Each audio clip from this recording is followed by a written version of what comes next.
Hi guys, welcome back to our channel. இன்னைக்கு நம்ம இந்த வீடியோவில் நியூசிலாந்துக்கு 2026 படிக்க வரலாமா, அப்படி வந்தால் இன்ஸ்டியூஷன் பெட்டரா யூனிவர்சிட்டி பெட்டரா, இங்கே படிச்சுட்டு முடிச்சுட்டா இங்கே வேலை கிடைக்குமா அப்படின்ற ஒரு ஓவரால் வியூ தான் என்னோட பெர்ஸ்பெக்டிவ்லேருந்து நான் அதில் பேச போகிறேன். கண்டிப்பாக உங்களுக்கு யூஸ்ஃபுல்லாக இருக்கும். வாங்க வீடியோக்குள்ளே போகலாம்.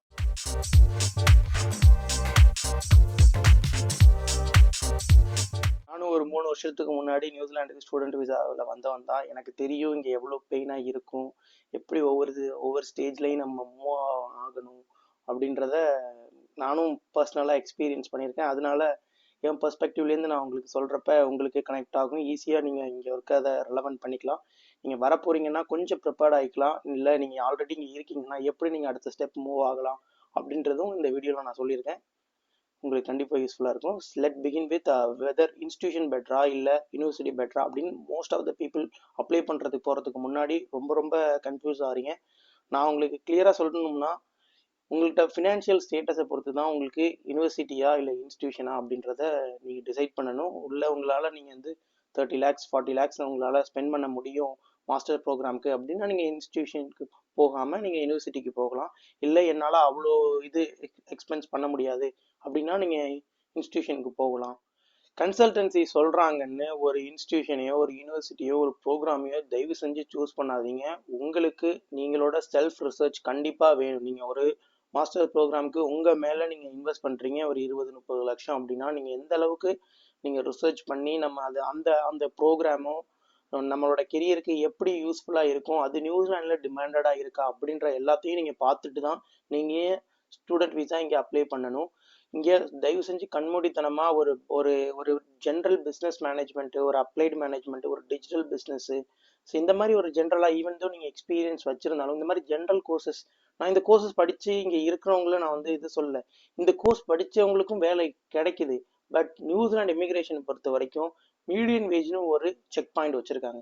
மீடியன் வேஜ் எடுக்க முடியுமா அப்படின்னு கேட்டிங்கன்னா அது ரொம்ப கடினமானது. எடுக்க முடியாதுன்னு நான் சொல்ல மாட்டேன், ரொம்ப கடினம். ஈவன் தோ நீங்கள் 10 years எக்ஸ்பீரியன்ஸு, நான் அப்ராடில் வேலை செஞ்சுருக்கேன், அந்த எக்ஸ்பீரியன்ஸ்லாம் நியூசிலாண்டில் நீங்கள் செல்லுபடி ஆகாதுன்னு சொல்ல மாட்டேன். அது ஒரு பாயிண்ட் வரைக்கும் தான் அது யூஸ் ஆகும். நீங்கள் ஒர்க் எடுத்ததுக்கப்புறம் இங்கே 2 years 3 years எக்ஸ்பீரியன்ஸ் ஆனதுக்கப்புறம் அந்த எக்ஸ்பீரியன்ஸ் ஆட் ஆன் பண்ணுறப்ப your profile will be really big அப்படின்ற மாதிரி உங்களுக்கு காட்டும்.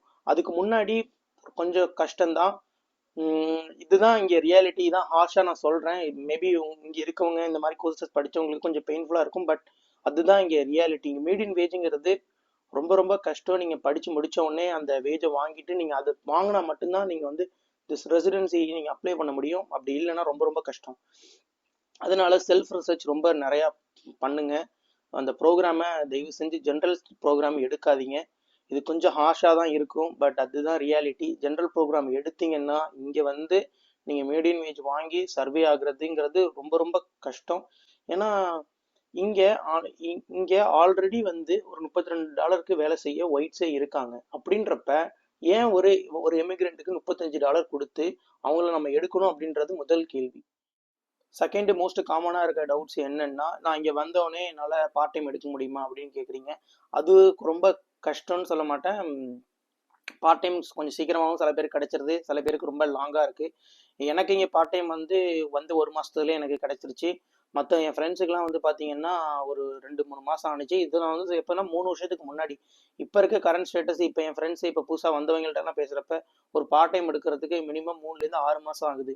ஸோ நீங்கள் இந்த 3 6 மாதத்துக்கான உங்களோட லிவிங் எக்ஸ்பென்ஸை நீங்கள் கால்குலேட் பண்ணி அதையும் நீங்கள் ஃபினான்ஷியலாக ப்ரிப்பேர் பண்ணி இங்கே வந்துடுறீங்க. நிறைய பேர் ரொம்ப சஃபர் ஆகிறாங்க.